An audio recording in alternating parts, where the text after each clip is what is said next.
Hi there, and welcome to my Stellaris Let's Play, Confederation of Kaan. This is episode 5. Let's see how long we can survive the encroaching horrors of the Chimp swarm. Welcome back to the Confederation of Kaan.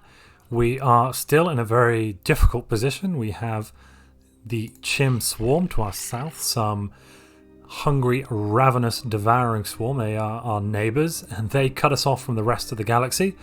The galaxy as a whole is quite wide and vibrant. There are quite a few different cultures and civilizations out there. We've got the Langin Chuz pious theocracy, spiritual seekers, a theocratic oligarchy with mining guilds and diplomatic corps, for instance. Our closest, I would say, friends, we are the Yaston battle clans, democratic crusaders, who are reanimated armies and warrior culture, and they are militarist, egalitarian, materialist. We can probably get on with these guys. We do have a diplomat with them. We're trying to improve relations. Hopefully, we can convince them, or possibly the Kroll divine commonality. Where are they? Because they're up here, but they're already in a war. They have pretty crap fleet power. 189 as opposed to the devouring swarm, who have a fleet power of, let's see, 1027. Let's see if we've got any rabbits in our proverbial hat. Away we go. So we have a war declaration. The Chimp swarm, they are devouring the Kroll divine commonality. Let's hope the Chimp swarm haven't discovered wormhole travel. If they have, we could be seeing a Chimp swarm outburst here. I mean, if we do that, in some ways that'll be quite good. That'll give us more breathing room. The galaxy as a whole will have to band together and unite against the might of the Chimp swarm.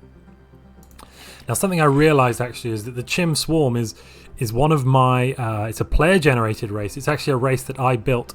If we look at their traits, they have increased pop growth speed, empire sprawl from pops plus 10%, extra research.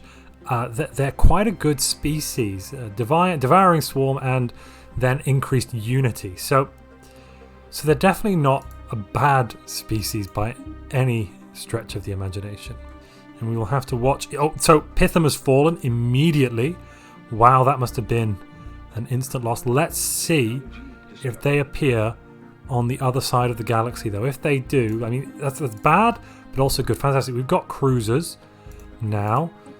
Did we have carriers already? If we take a look at our research, did we already get the...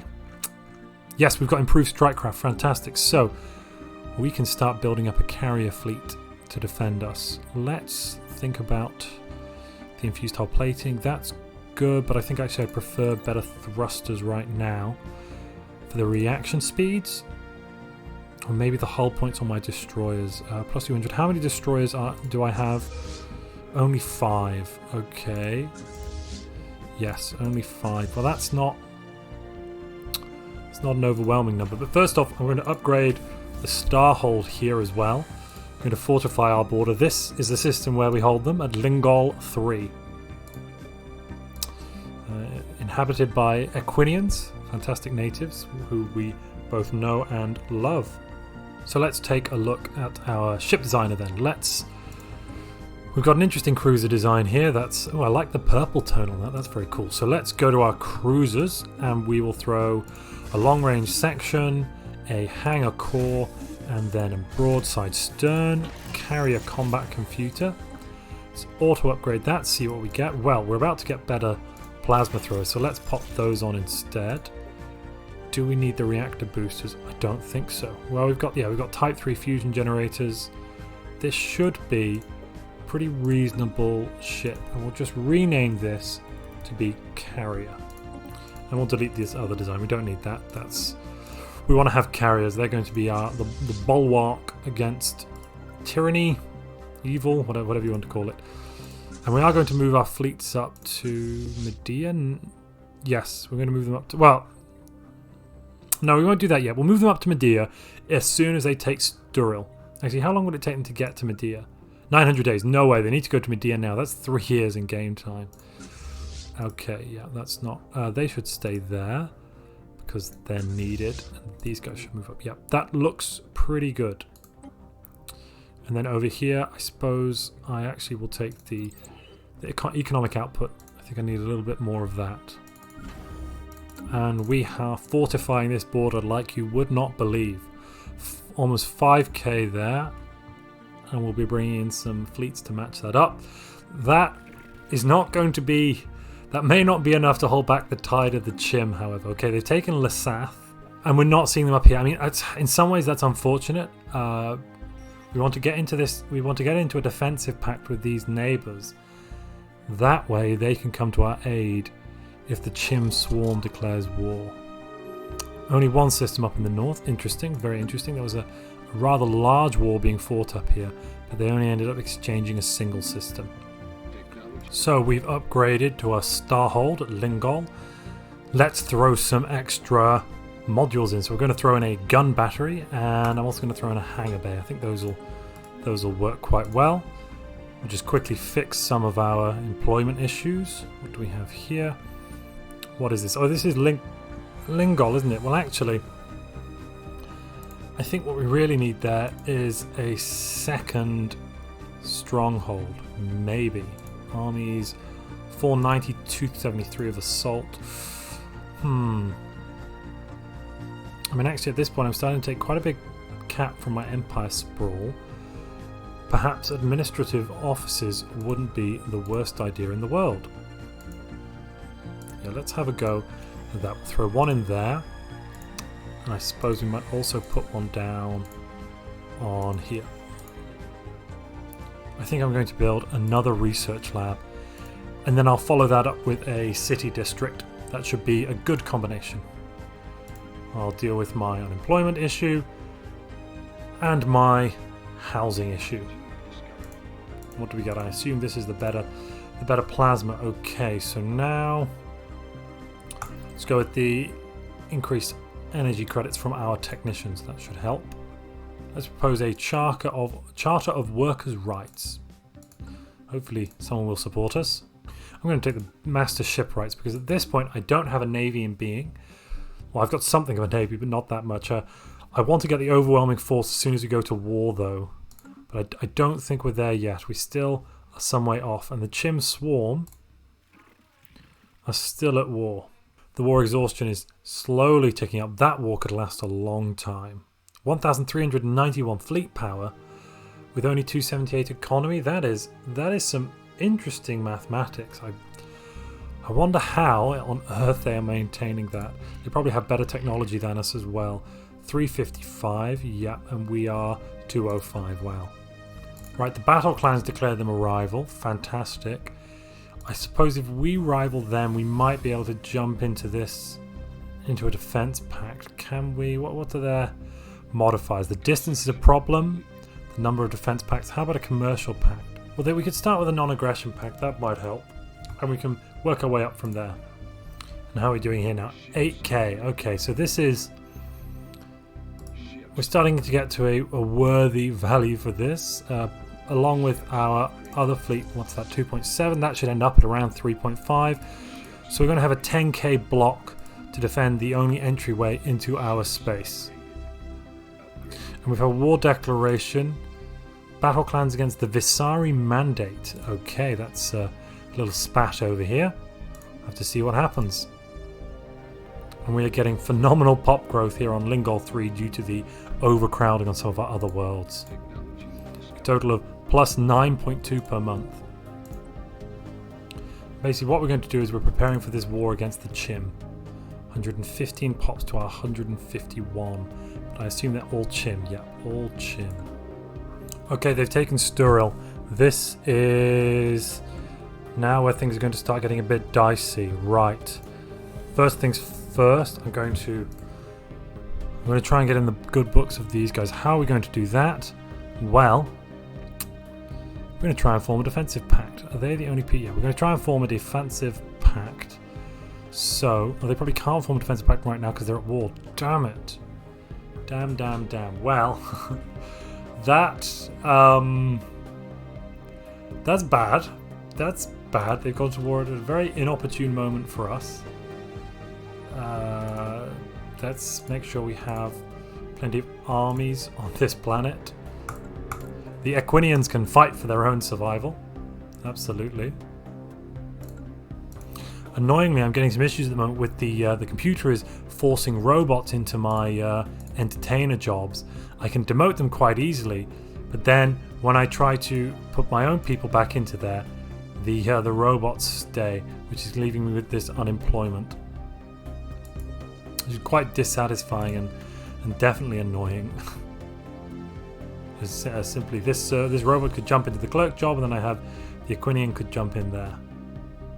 I think the reason that's happening though is that the robot produces more amenities, and that's because the Equinian is repugnant. So we could build another design of a defense platform, but it's just not going to have the same damage output as our improved strike craft. Nowhere near. 36.41. Our improved strike craft defense platform is 64.6, which, wow, it's a big difference there. We don't want to waste our resources on crap. So let's build another hangar. 7.8k. And let's look at also getting some sort of bonus in here. A communications jammer might be worth it, absolutely. That way we get a minus 20% disengagement chance, so we'd be knocking out their fleets a bit better, basically. We don't need the extra range. We could leave it for now. For now we could just leave it. Did we upgrade our regular corvettes as well? The missile corvettes even. Yeah, they do have space torpedoes.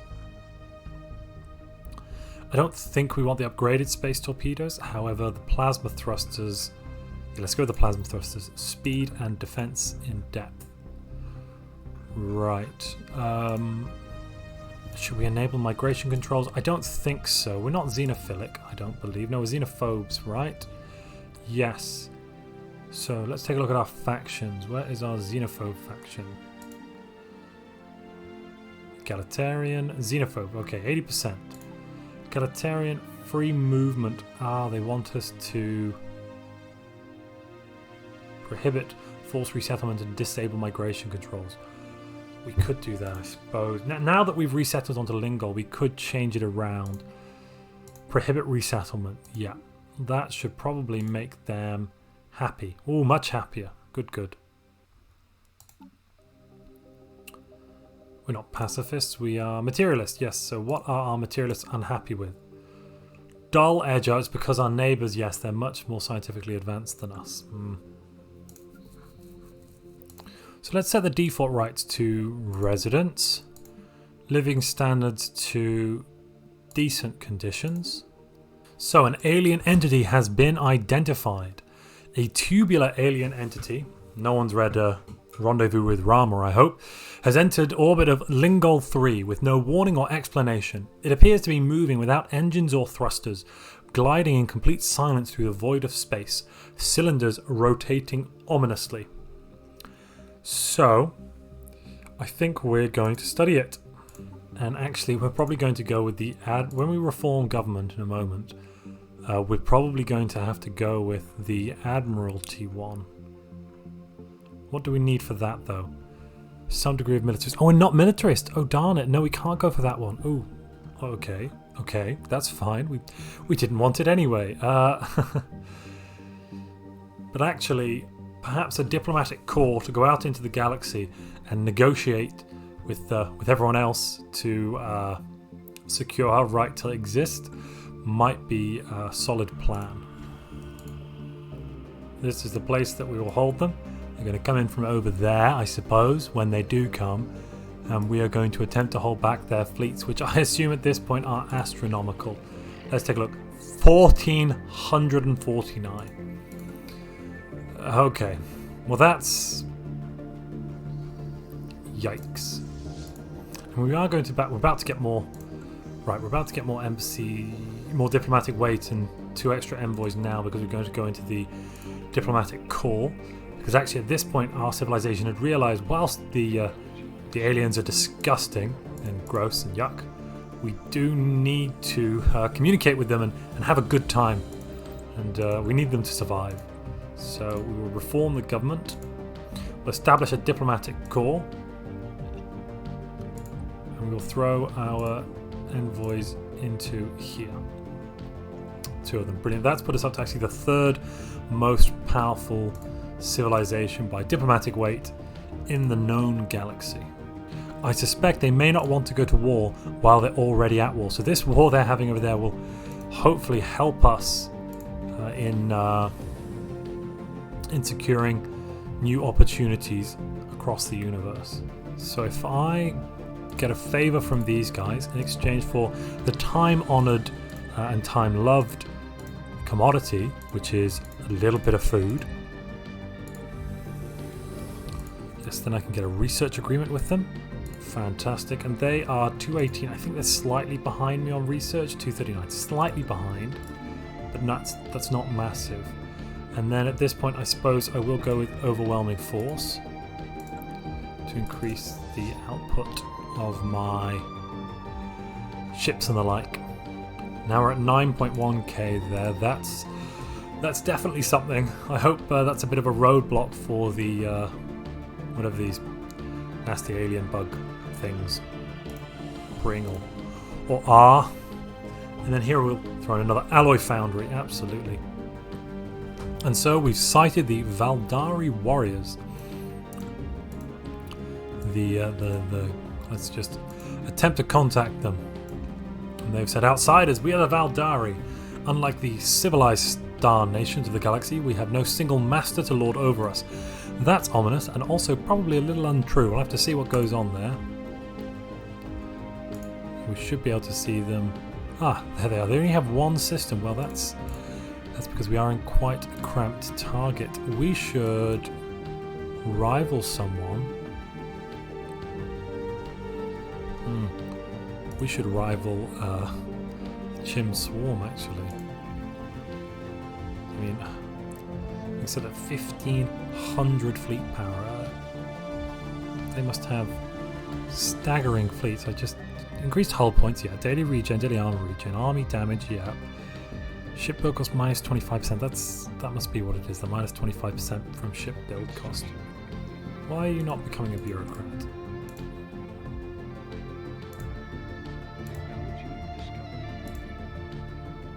Thank you. I don't quite understand what was going wrong there, but evidently there was some sort of issue in human resources on that planet. We'll need to look into that. X-ray lasers, yep.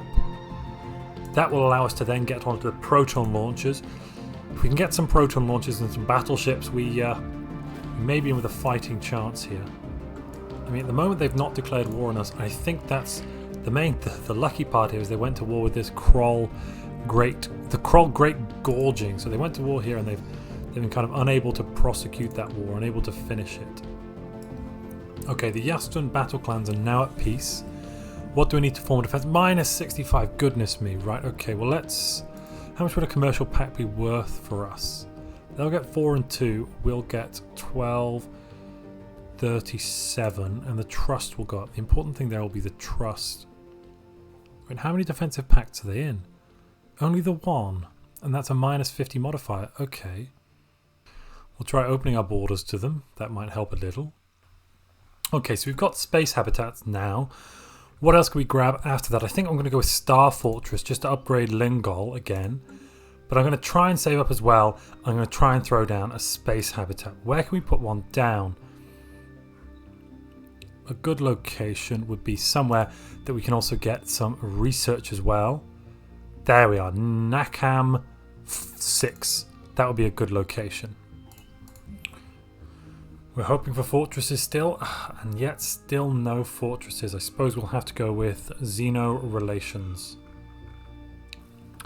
And so it's 2258. We're still building up. We have Lingol is quite heavily fortified now. We've got 10,000 fleet power there. I don't know if that would be enough to withstand the attacks from this Chimp swarm, but we are building space habitats. We have a low number of worlds, so that's actually what we are teching into now. We're going to be quite a tall empire here, and as soon as we can, Tal Singi, we're going to try and fly out of there, see where that leads, and hopefully we will have some routes for expansion this way via Helsinki in the near future.